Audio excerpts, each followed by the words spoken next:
This is Daily Blast Live. We're talking about what you're talking about. Oh my gosh. Get real. No. Y'all, just stop. This is a sham. It's finally here. Drum roll. Welcome to DBL. We are taking a look back today on some of the entertainment stories that got us talking. So James Corden got into some pretty hot water a while ago after a restaurant owner accused him of being rude to his staff. Erica thought James was right to apologize publicly on a show, but Jeff had a different opinion. Watch. There's always going to be someone who's going to come at you. They're going to needle at you. They're going to try to get under your skin. But a lot of times that doesn't have the power for me personally, because I know that if I gave them that same energy back, I would destroy them. So you have to understand where your power lies, and you have to be able to audit that and control it. It might feel really good to eviscerate someone just because they're doing something against you, but are you walking away feeling like a good person or the bigger person or a person at all? But what are the consequences for the other person? Just because James Corden's on TV, they have to be them. Yeah, but I know. I mean, when somebody's being I get you. When someone's being mean to you, when someone's not being. But no, what, I know. I know, but I'm just saying it's the power dynamic. I get it, but if a waiter got my order wrong 3 times and my wife was allergic to that, you just didn't get it wrong. She's allergic to that, so there's going to be a reaction from that. Yeah. I'm going to be like, guy, you got it wrong 3 times. I told you she's allergic. This is a 5-star restaurant. I'm paying a lot of money for these eggs, okay? You got to get it right.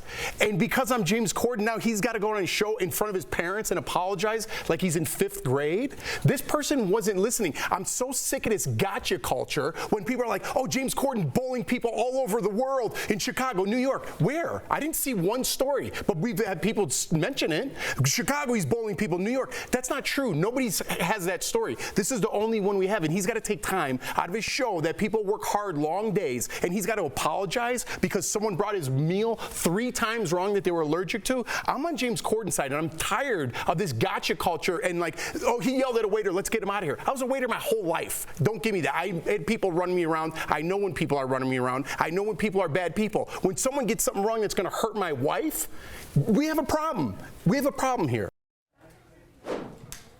They both made really good points. Yeah. I was glued watching. I was just like, oh my God, what's he gonna say next? Yeah, I don't know. I slightly disagree, but I appreciate Why do you him slightly saying, disagreeing? because I think the way you can handle it, if it's done well, is knowing that you are in the higher power, especially celebrity, that you will be looked at with a higher scrutiny. But what if he never really did anything wrong, and that person, I'm not saying this is what happened, but that person either ran with it because they wanted to get it, they ran with it for a variety of reasons, and then James Corden, because he has the popularity, is the one who's left to have to apologize. I would think that's true, except for I have heard other stories surrounding that, but again, I hear both sides. All right. Eggs. Now, weird transition here. We are all in awe of Pete Davidson. I know I am. For real. That's an amazing man. Congrats. After dating Kim Kardashian, he seemed to have moved on to model Emily Ratajkowski. Erica had a theory on why Pete is so popular with the ladies. Take a look. Your friend dates someone or someone in your circle dates someone. This isn't normal. So you end up on these lists where the people that are upper echelon, other people look at it and decide that you're good enough for them too. And he's on the biggest list there is. Is this a real list, or you're just being figurative? You've never noticed?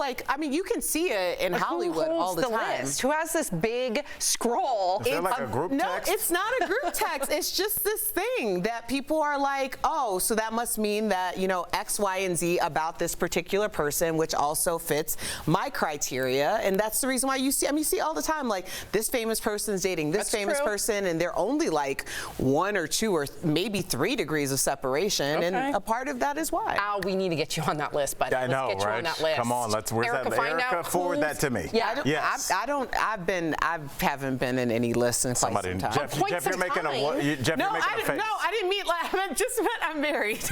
I'm not on the list. Yeah, I don't care about his list. I care about his list, not the list. No, you love Emily Ratajkowski. Well, I'm married, but I don't know, but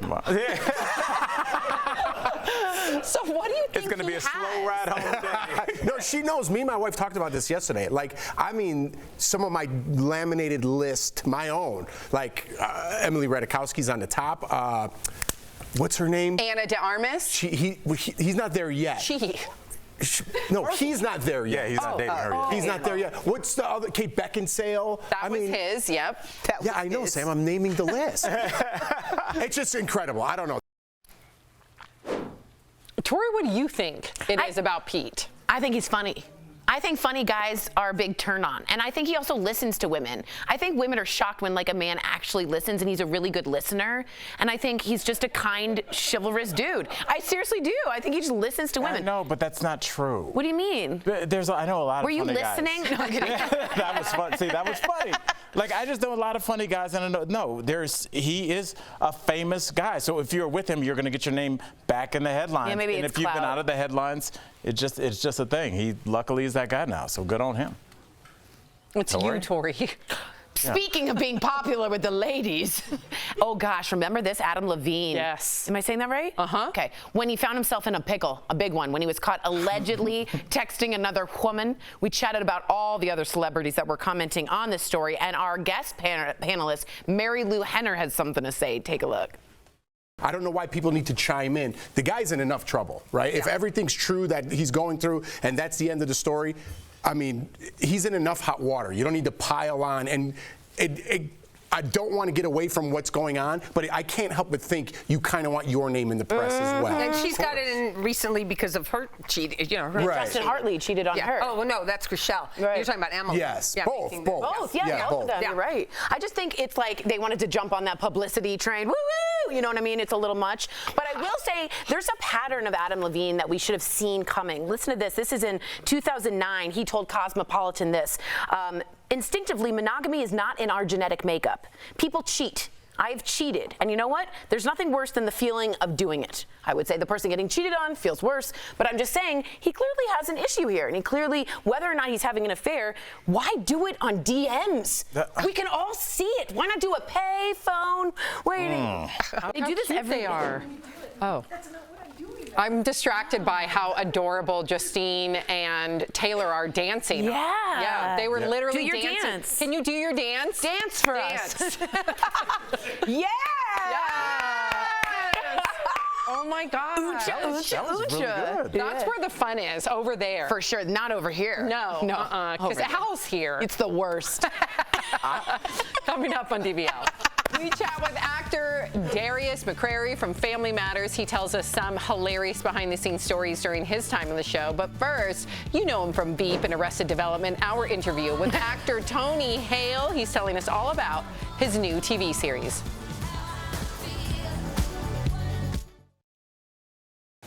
This is Daily Blast Live. We have fiery debate. That's not true. Can I finish? We tell heartfelt stories. We're so emotional over here. We talk to the stars. Turn up the notch on that. Great research. DBL is all new every day.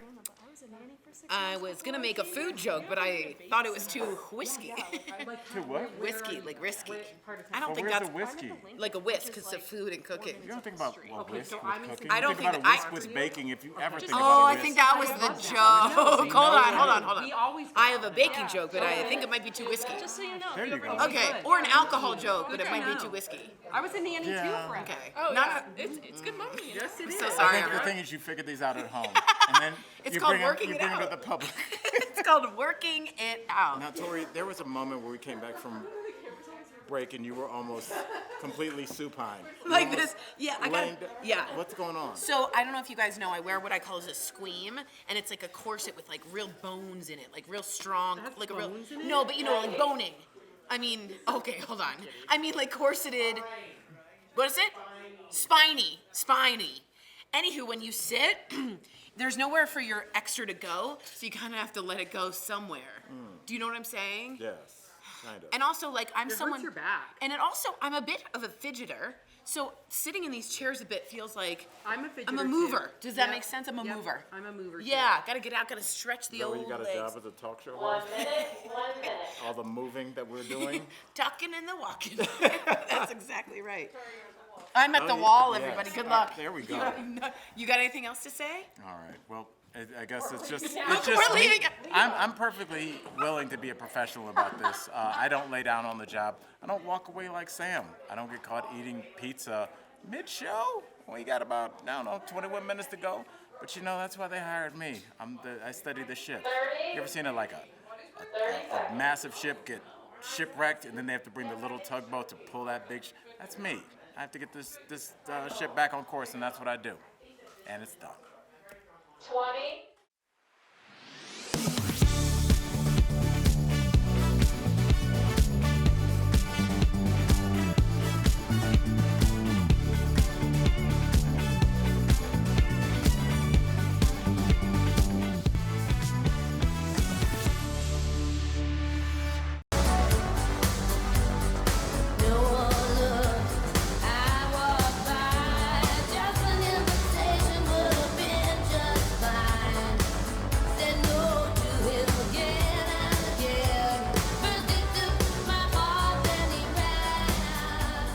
Welcome back. When he's not dancing to Stevie Nicks on the mysterious Benedict Society, he's being hilarious in all your favorite comedies like Arrested Development and Veep. Check out our conversation with Tony Hale. You make me smile, man. You make me smile. But we got to start with the dance. I was a little intense, okay? Ugh. Oh. Listen, Tony, I have nightmares of auditioning back in Los Angeles of doing things like this. So was this freestyle for you or was this choreographed? Oh, I would like to say it was freestyle, but I'm not that good. Well, this character, I'm really tightly wound. He's kind of the complicated twin. I play twins. And I talked to the creators and I said, he needs some kind of expression outside of his life or he's just going to blow up. And he likes to do choreographed dance behind closed doors. Who doesn't? We all do. It's so freeing. Besides the dance moves, what do you hope kids pick up from the mysterious Benedict Society? Oh, man. First of all, I'm majorly questioning my headphone choice today. Usually you're in an air traffic controller tower. Yeah. I look like a space show from the 70s.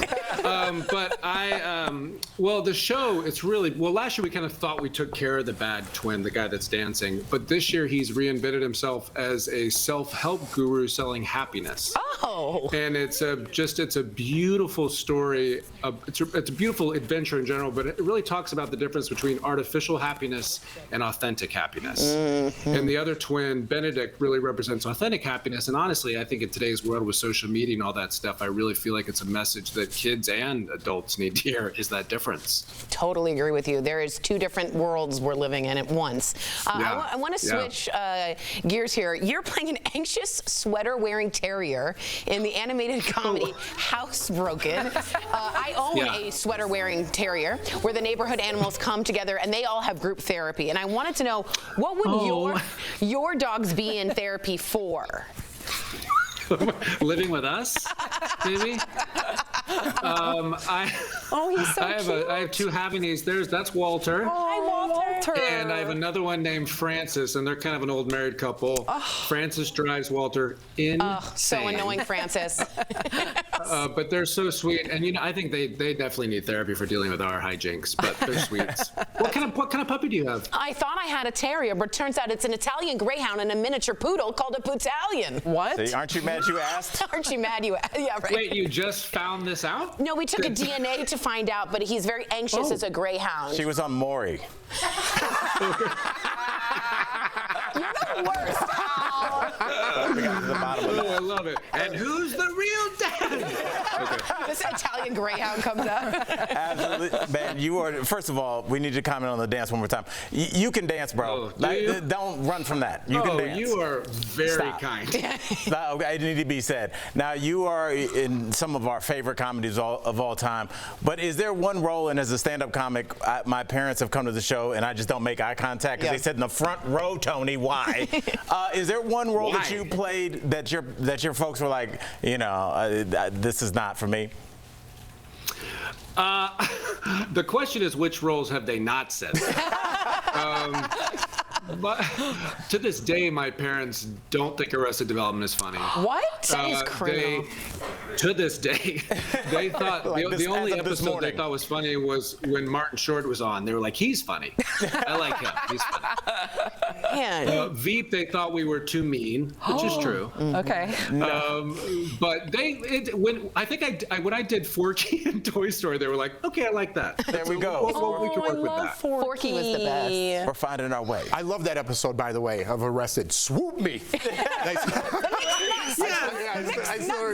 I still watch it going to bed. I told you that before. But really quickly, Tony, we only have like a minute left. You and Julia Louis-Dreyfus had the best chemistry on Veep. I also watched that. Were there any specific scenes? I love hearing this, like behind the scenes, that you just couldn't get through looking back now because you guys were laughing? Man, it was really hard. When you're in that close of proximity to Julia Louis-Dreyfus, it's very difficult not to laugh. Many times I would, because my character would whisper in her ear, I would just flat out laugh in her ear, which is incredibly unprofessional. I would look in my bag if I laughed. And there was one time she said to me, I laughed so hard, she says, Tony, you know you're not watching the show, you're in the show.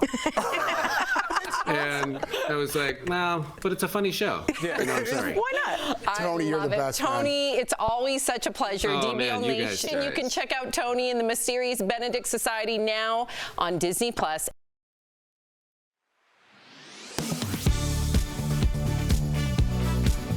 The sparkly, colorful things that make the holiday season bright can make for a big mess. So with the help of a list of sources, let's verify how to dispose of some common holiday items. As we get into this time of year, there's always more waste, and it just takes just a tiny little fraction of thought before you put that in the recycling bin to make sure that it really, truly is recyclable.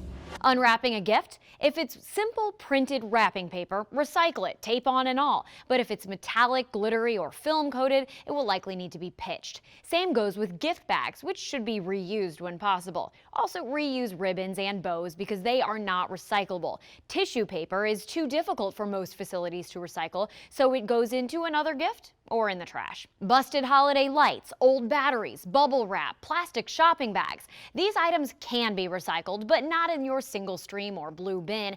Instead, check with a local recycling center or specialty drop-off location. Spent gift cards are not easily recycled, though many stores will allow you to reload and reuse them. The holidays also tend to be a time with a lot of gathering over food. It's a good idea to reuse or reduce use of plastic cups, serving trays, and disposable utensils. Cans, glass bottles, and aluminum serving trays can typically be lightly cleaned off and then recycled. You'll want to check the recycling rules where you are, especially if you're packing up and traveling for the holidays, but a near universal rule is not to put your recycling in a bag before putting it in the bin.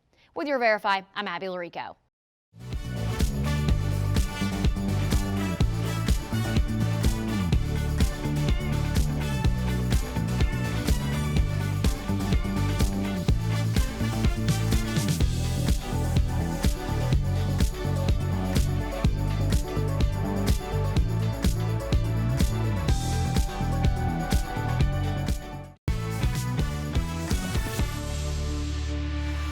Welcome back. We all remember him as Eddie Winslow on Family Matters, and he continues to inspire us all with his talents as an actor, singer, and producer across movies and TV. Earlier, we spoke with Darius McCrary about some unforgettable stories with this cast. Take a look. You guys, Darius McCrary, welcome to DBL. Darius! Hey. I think my voice. So much. Thank you. Thank you for being here. My voice just cracked because I just knew I was going to marry you growing up, right? Well, Erica, let me let you know something. I was pleased to hear that you paid that loan back, but I would have wrote a bad check for you, baby. I just want you to know. Thank you for keeping the show off the tracks, because that's where we start and finish. So let's talk about you, because your character, Eddie Winslow, is legendary. When did you know that Family Matters was a hit? Well, you know, I mean, honestly, we knew it was a hit from the beginning. I mean, it was Tom Miller and Bob Boyette, and their names are synonymous with so much success, from Perfect Strangers to Laverne and Shirley to Happy Days. So, I mean, we knew what it was going in, and we were the only African-American, or black show, should I say, on ABC at the time. The other show that was on television was Cosby, so we knew we had a slot and a shot. Yeah, well, you guys made the most of it. I mean, I saw you listening to our show in the previous block. You could tell we're family. We spent so much time together, and I can only imagine you know it. Yeah, well, you lived it, man. You know, you were on a show that was like so much like a family that we heard that you actually pulled the dad move with Reginald VelJohnson. Like, talk to us about what happened with the dad move. Oh my God, Reginald VelJohnson, first off, was just amazing. He is amazing. He's still a major part of my life. And growing up, it was like having two sets of parents. And my mom and dad split after years of marriage, and they're still great friends, and they had a great relationship. But Reggie stepped in, and a lot of times he would check me when I would be out of pocket. And sometimes it was so funny. One of the coolest things for me was when I wanted to impress a young lady, because I still lived with my mama at the time, growing up. I wasn't a scrub, but I was living with my mama. You weren't on the passenger side, though. I would pull up at Reginald's house because I knew how to get inside, and he had the most amazing view of Universal City. So I'd be in the backyard, kicking it, chilling, serving champagne. I was drinking age, or maybe not. Reggie would pop in, and he'd be like, "What are you doing?" And I'd be like, "Oh, baby, that's just my pops. I live with my daddy. Don't pay him no attention. Hey, Dad. Hey, this is Tasha." I get extra points. She's like, "Oh my God, it's your TV dad. You guys, yeah, baby." That's what's up. Yeah, you roll with it. Darius, congratulations on looking exactly the same. By the way, you look exactly the same. But you're still close. You're still close friends with Jaleel White. As his character started to become the main focus on the series, how did you handle that as a young actor, and were you resentful in any way? First off, Jaleel White is my dog, okay? That is my brother. The only thing that probably would make us closer is if we came out of the same womb. Secondly, when you are on a rocket ship to the moon, you don't care who the pilot is. We going to the moon, baby. So, I mean, success is to be shared, and it's nothing to have success without someone you love to share it with. And I love Jaleel White. Emphatically, we talk at least 2 or 3 times a week, at least. And it was awesome to watch him blossom and to begin to come into his own. And I still believe in my heart of hearts that you haven't even seen Jaleel scratch the surface of what he's really capable of doing. You got to remember, we were doing this as babies. He was doing the Jeffersons before Family Matters. And I mean, I was in movies like Mississippi Burning before Family Matters, which won an Oscar. So it's like, we just scratching the surface here. And thank you for that awesome compliment. I worked very hard at it. That's what's up. And Jeff, you did a movie with Jaleel White. You don't even mention it. I know. You can speak to Jaleel's my dog, too. Yeah, we did a movie together. We did a movie. Tell him Jeff said what's up. DBL Nation, be sure to follow Darius on Instagram at Darius McCrary. Thank you so much. We'll be right back. Appreciate Thank you. Thanks, man. What a fun guys. Bye. Thank you. The House January 6th committee has finally wrapped up its investigation and recommended criminal charges against former President Trump for his alleged role in the insurrection. They summarized the evidence and sent it to the Department of Justice. But is that really all the committee can do? Could Congress itself charge someone with a federal crime? Let's verify. Our sources, the Department of Justice, the FBI, the American Bar Association, and Daniel Richman, a law professor at Columbia University. Because of decades of laws, constitutional interpretation, and practical precedent, federal charges can only be brought by federal prosecutors. The Justice Department has a complete monopoly over the bringing of federal criminal statutes. Normally, the way it works, an agency like the FBI investigates possible federal crimes and passes on the evidence to federal prosecutors within the Department of Justice, who ultimately decide what, if any, charges to pursue. With January 6th, it's a little different. In this case, the committee did their own investigating and are now passing on the evidence to federal prosecutors. Now, the DOJ has actually been conducting its own separate investigation, but this move from Congress could provide new evidence and, perhaps more importantly, put some symbolic or political pressure on prosecutors to move forward with charges against Trump. But the committee report holds no more legal weight than if any ordinary citizen wrote a letter to the DOJ. It's not an actual criminal charge, and it doesn't even mandate any action from prosecutors. That doesn't mean that there is a necessity for prosecutors to pursue this case, and I'm not sure, as I said, whether it radically will change their decision making, but they'll think, I suspect, long and hard about walking away from a case to the extent that a very clear, powerful picture of criminality has been assembled by the committee. So we can verify, no, Congress does not have the power to charge someone with a crime. With your Verify, I'm Casey Decker. The holidays are a perfect time to say thank you to the people we interact with throughout the year. But could accepting a gift actually get someone in trouble? Viewer Warren asked us. We give a cash tip to our mail carrier every year just before the holidays. However, I recently read that cash gifts are illegal for federal workers. Is that true? Warren, let's verify. We turned to the U.S. Postal Service and checked in with the Department of the Interior. A USPS spokesperson tells Verify, quote, all postal employees, including mail carriers, must comply with the standards of ethical conduct for employees of the executive branch. They go on to say cash and cash equivalents, such as checks or gift cards that can be used like credit cards, the ones with a Visa or American Express logo on them, for example, quote, must never be accepted in any amount. Ethics rules for federal workers state when someone is receiving a gift because of their official position, they may not accept cash or checks made out to them under any circumstance. So Warren, we can verify. Offering cash as a sign of your appreciation is not against the rules. But yes, it is against the rules for your mail carrier to accept it. However, you still have options. The USPS spokesperson says under federal regulations, carriers can accept a gift worth $20 or less. And this includes gift cards to stores and restaurants. With your Verify, I'm Abby Larico.